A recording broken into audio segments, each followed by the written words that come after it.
I say. Ẹ̀sìn mi ni mo wí. Worship me, I say. Ẹ fi ìyókù sílẹ̀ fún mi. Leave the rest for me. Lẹ́nu ọjọ́ mẹ́ta ẹ̀gbọ́n mi. For the past 3 days now, Kò tí ì ju bíi 3 weeks lọ. like 3 weeks back, Mo wá ní mi ò ní sin Ọlọ́run mọ́. our father said he would not serve God again.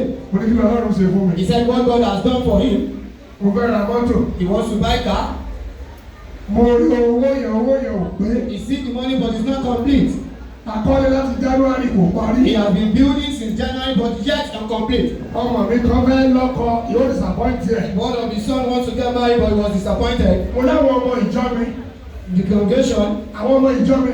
our congregation, Gbogbo tí wọ́n béèrè. whatever they've asked for, Díẹ̀ lẹ fún wọn. small, you give it to them. Mo lé mi ò lè sìn yé Ọlọ́run. He said he will not Kí worship ni mo fẹ́ sìn him. yé fún? He said why you do want to worship him? Mo ní mo fẹ́ kọ́lé mi ò rí kọ́. He said our father said he wants to Mo build fẹ́ ra mọ́tò a mi ò rí rà. he wants to buy a car but he didn't Yóò get it. sìn níjọ. He will not serve you. Ọlọ́run máa ń lọ ní tiẹ̀. God is going on his Ẹni own tó bá lọ ní tèmi. and you to go on his own way.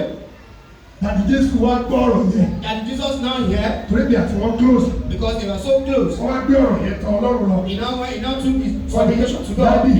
He said, Daddy, Ẹ̀gbọ́n kan sí bàbá Ìjẹ̀sà wí. he appeared what Papa Kesha said. Ọlọ́run náà ń gbọ́. God said, I heard. Wọ́n ní ṣùgbọ́n ìbéèrè kan ni mo fẹ́ bí But I lẹ́yìn. just want to ask him a Tó question. bá ti dá mi lóhùn. If he can be able to Òun answer, ló ráìt. then he is right. Ó ní bàbá Ìjẹ̀sà. He said, Papa Kesha. Mo ní sà. He now said, Sir.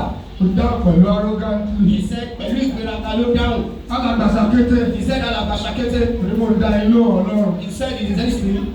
Ní January. January, Látọ̀ the first from the 1st the 31st. till 31st, Ta ló sọ ìdìgbà yẹn? who's preserve your life? Mo lẹ́yìn ní sà. He said, you are the one. February. February, Láti bẹ̀rẹ̀ dópin. from the beginning to the Ta ló end, sọ ìdìgbà yẹn? who's preserve you? Mo lẹ́yìn ní. He said, you are God. Ilé tó lọ fẹ́ kọ́ yẹn. The house that you said you want Wọ́n to ní mo build, gbà ẹ́ láàyè. if I have given you the Ó kọ́lé opportunity yẹn. that you build the house, Ọjọ́ yẹn lọ bá máa wọlé. that was the day the enemy Mo will máa come kó pa ẹ́ tọmọtọmọ. and it will fall on you. Mọ́tò tó lọ fẹ́ rà The yẹn. car you said you want to Ká ní mo buy, opportunity yẹn. if he give you the Tí mo opportunity jẹ́ to kó ní buy mọ́tò yẹn rà. and you bought the car, Ọjọ́ tó bá gbé jáde. the day you drive that car, Òkú ẹ̀rọ máa ká wọlé. it will be your death to Ṣùgbọ́n tó your ká back. àyànfẹ́ tèmi ló jẹ́. But because you are not a Èmi man, wá pa ẹ́ mọ́. now I keep you Ó dà. okay. Láti January yẹn. Since January Títí di November yìí. till November. Ta ló sọ ẹ? Who preserve you?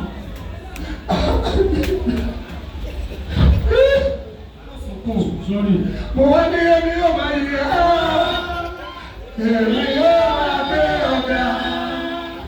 Èmi yóò máa yẹ ọ́. Èmi yóò máa gbé ọ̀gá. Ìwọ á máa ṣàtìlẹ́yìn. Èmi yóò máa gbé ọ̀gá. Èmi yóò máa yẹ ọ́. Èmi yóò máa gbé ọ̀gá. Èmi yóò máa yẹ ọ́. Èmi yóò máa gbé ọ̀gá. Ìwọ á máa ṣàtìlẹ́yìn. Èmi yóò máa gbé ọ̀gá. Èmi yóò máa bàbá ò. Èmi yóò máa gbé ọ̀gá. Ìwọ á máa ṣàtìlẹ́yìn. Èmi yóò máa gbé ọ̀gá. Ìwọ á máa ṣàtìlẹ́yìn. Èmi yóò máa gbé ọ̀gá. Tó bá jẹ́ mi lẹ́yìn máa pàtó wọn. If I were you, I would like to know.